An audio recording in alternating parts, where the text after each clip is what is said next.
Nakita mo ba na damok na ang harbisunod? Sa panahon nato niya, damo ang harbisunod. Yung problema lang kasi, kulang ang magha-harvest. So this is our vision for the great harvest. Vision natin for the great harvest. Our vision for 1,000 wins for one potential. Amen. Ang vision natin sa 1,000 for the great harvest, hallelujah, nagahulat lang ang usad na may potential para mag-harvest ang 1,000. Amen.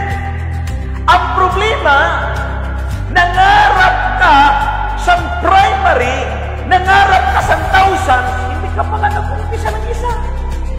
Ang daming Kristyano, nangarap, Lord, I want to disciple, I want to win, Lord, my primary, I want, Lord, to build my seed group, I want, Lord, 1,000s, Lord. Nag-pray. Pero hindi ka pa nga nag-umpisa ng isa eh.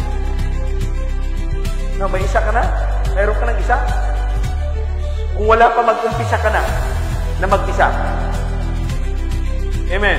So our vision for 1,000, which for one potential, ibig sabihin, yung isa na to, pag ibibigay ito ni Lord sa'yo, pag ipapanalangin mo, pag mawiwin mo, hallelujah, this is a potential for 1,000. Amen.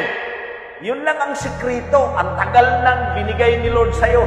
Ang tagal ng panahon, kinoconvict ka ni Lord, nililid ka ni Lord, that you need to win one only. Hallelujah. Because this one waiting for the 1,000s of harvest.